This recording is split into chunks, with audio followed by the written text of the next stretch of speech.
जल की विविध अवस्थाओं की यात्रा। तो हम जानेंगे कि जल जो है, जल को क्या कहते हैं? क्या कहते हैं? पानी। उसकी कितनी अवस्थाएं हैं? इसी तरह अगर कहा जाए कि पदार्थ की कितनी अवस्थाएं हैं, तो वो भी 3 होगा। उसमें भी ठोस, द्रव्य और गैस आएगा। तो आप देखते हैं कि ठोस किसको कहेंगे? पदार्थ के जल की कितनी अवस्थाएं हैं? कितनी अवस्थाएं हैं? 3। तो सबसे पहला ठोस को इंग्लिश में क्या कहते हैं? सॉलिड। उसके बाद दूसरा लिक्विड, उसके बाद तीसरा गैस ना। तो सॉलिड, लिक्विड और गैस, ठोस, द्रव्य और गैस। गैस को गैस ही इंग्लिश में भी बोलते हैं, हिंदी में भी बोलते हैं, लेकिन द्रव को इंग्लिश में लिक्विड कहेंगे और ठोस को सॉलिड कहेंगे। तो सॉलिड का क्या परिभाषा है? ये जो है, इसका आकार क्या होता है? क्या होता है? आकार निश्चित होता है। जैसे ये क्या है? तो इसका आकार निश्चित है ना। इसको जहाँ रखेंगे वो जगह घेर रहा है, तो इसका आकार निश्चित होता है और इसका आयतन भी निश्चित होता है। तो आयतन किसको कहेंगे? आयतन नहीं मालूम। कोई भी चीज है, जैसे ये मान लेते हैं, ये क्या है? चौक है। तो ये जितना जगह घेरे, जैसे हम यहाँ रखे, तो ये जितना बड़ा जगह घेर रहा है, ये यहाँ पे रखे, ये इतना बड़ा जगह घेर रहा है ना। तो ये हुआ इसका आयतन, जितना जगह ये घेर रहा है, छेद में घेर रहा है, तो उसको क्या कहेंगे? आयतन। एक बोतल लेते हैं, पानी का बोतल यूज करते हो ना तुम लोग, तो उसमें मान लेते हैं, हाँ ये देखो, ये क्या है? पानी का बोतल। इसका आयतन कितना है? इसमें कितना पानी आएगा? 1 लीटर। तो इसमें हम फूल जब पानी करेंगे तो ये क्या होगा? 1 लीटर आएगा। तो इसका आयतन कितना हुआ? 1 लीटर। अगर इसमें बर्फ जमा दें तो ढक्कन भी खोल देंगे, लेकिन वो इसी तरह रहेगा। क्या बोतल अभी जिस पर पीछा कर चुकेगा? तो उसका आयतन निश्चित हुआ ना। आयतन समझ में आ गया कि वो जिस चीज में रहेगा, तो जैसे ये जिस ढांचा में रहा होगा उसी का आकार ले लिया है ना। ये उसका आयतन हुआ, जितना जगह वो घेर रहा है। ठीक है, अब समझ में आ गया लिक्विड क्या है, ठोस किसे कहते हैं, आयतन समझ में आ गया, आकार समझ में आ गया। अब देखो इसके कण जो है वो बहुत पास होते हैं।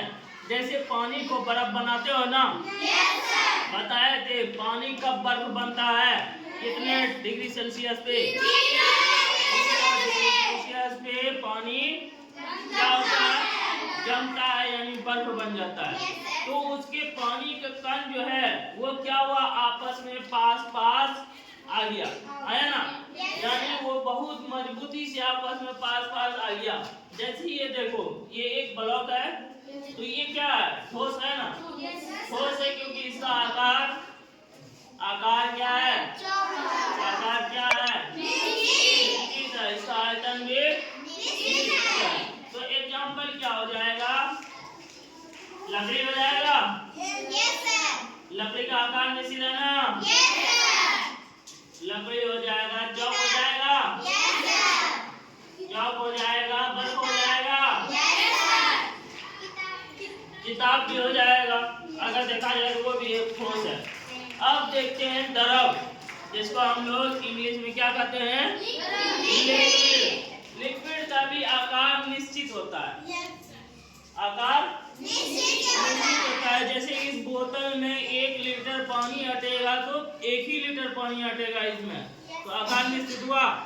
और ठोस का भी आकार निश्चित होता है। 1 लीटर पानी डाले तो वो क्या हुआ, 1 ही लीटर आएगा ना, तो उसका भी आकार निश्चित हुआ। और लिक्विड का भी आकार निश्चित हुआ ना। लेकिन अभी ये क्या है, लिक्विड में जितना पानी आ रहा है वो उतना ही आएगा, उससे 1 गुना भी ज्यादा नीचे देंगे तो क्या होगा, बाहर चला जाएगा ना। तो ये हुआ इसका आयतन, ढक्कन का आयतन। लेकिन इसका आयतन निश्चित नहीं है। अभी ढक्कन में इतना पानी है ना, हाथ में रखेंगे ये ज्यादा जगह ले लेगा, लिया। और वही ठोस को अगर रखते इतना में तो वो अपना ही जगह जितना होता उतने लेता। लेकिन अभी ये देखो, ये क्या हो रहा है, ये आयतन इसका बढ़ रहा है। अगर हम सीधा करते तो वो ज्यादा दूर तक फैलेगा। तो इसका आयतन निश्चित, इसको क्या कहेंगे, क्या कहेंगे, लिक्विड यानी तरल। और इसका कण ठोस की तुलना में, यानी पानी भी जो है आपस में है, उसका पानी का जो कण है, अणु जो है वो क्या है, आपस में एक साथ मिला हुआ है ना। लेकिन ठोस में वो बहुत क्या हुआ था, मजबूती से सटा हुआ था। लेकिन इसमें मजबूती से सटा है, मजबूती से ये सटा रहने के कारण उसको बर्फ को, जैसे ये ठोस है, इसको हम जहाँ पे रखे वही रह गया। लेकिन इसका अणु जो है वो मजबूती से जुड़ा हुआ नहीं था। किसका, आपस में जुड़ा हुआ उतना मजबूती से नहीं था, थोड़ा दूर दूर था, इसीलिए वो अपना रास्ता बना लिया। समझ में आया? अब पढ़ते हैं गैस के बारे में। किसके बारे में, गैस के बारे में। इसका आकार भी निश्चित नहीं है। क्या गैस को हम इतना बड़ा बोतल में मान लेते हैं, इसमें 1 लीटर पानी था ना, तो हम इसमें इतना सा पानी दिए हैं तो ये इतना ही जगह छेक रहा है ना। तो ये इसका आकार निश्चित है ना, लेकिन इसका आयतन निश्चित नहीं है। ये जैसे भी पलटा है ये ज्यादा जगह ले लिया, लेकिन में आया था, इसमें आया था, बर्फ में आया था ना।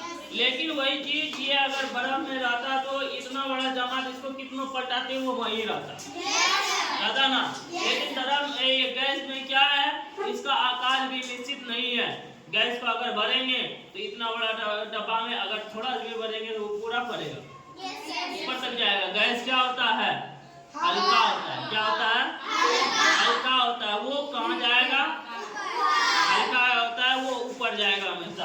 तो अच्छा, इसका लिख सकते हैं जल लिख सकते हैं। एग्जाम्पल में दूध लिख सकते हैं, दूध लिख सकते हैं। और क्या आएगा, तेल आ जाएगा। ये सब इसका उदाहरण हो गया, किसका, लिक्विड का। लेकिन गैस में देखो इसका आकार भी निश्चित नहीं है। मान लेते एक लीटर का डब्बा लिए हैं, इसमें हम 250 ग्राम गैस भरे। कितना, एक पौवा गैस भरे। लेकिन ये पूरा भरेगा। हम गैस सिलेंडर देखे हो ना, इसमें थोड़ा भी गैस रहता है तो वो ऊपर से ही निकलता है, निकलता है। 15 केजी का सिलेंडर रहता है, 15 केजी भी रहेगा तो वो ऊपर से ही निकलेगा ना। वो क्यों, क्योंकि उसका आकार क्या है, यहाँ देखो आकार क्या है, हल्का है। आकार निश्चित नहीं है, वो सबका आकार ले लेगा जितना बड़ा बर्तन में रखेंगे। और उसका आयतन भी निश्चित नहीं है।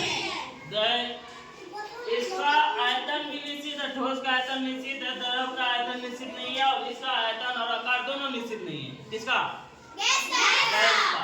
और इसके कण जो है बहुत दूर दूर रहता है। क्या होता है, और ये हर दिशा में फैल सकता है। जैसे गैस जो खोलते हो, गैस का रेगुलेटर खोले, रेगुलेटर जैसे ओपन किए, गैस निकला तो यहाँ हम हैं दूर, वहाँ पे भी कोई है तो वहाँ पे उसको पता चल जाएगा गैस निकला, निकला ना। जैसे अभी हम सांस ले रहे हैं ना, तो हम क्या ले रहे हैं, गैस ले रहे हैं ना, यानी हवा आपको दिखाई दे रहा है, लेकिन हमको ये पता है कि हवा चल रहा है। अभी हवा चल रहा है ना, लेकिन कैसे देख रहे हैं उसको, लिक्विड को देख सकते हैं, ठोस को देख सकते हैं, गैस को देख भी नहीं सकते।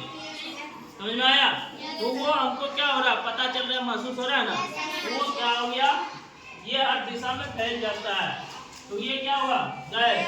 इसके अणु क्या है, दूर दूर है। क्या है, दूर दूर है। तो इसमें लिख सकते हैं कार्बन डाइऑक्साइड, CO2 मतलब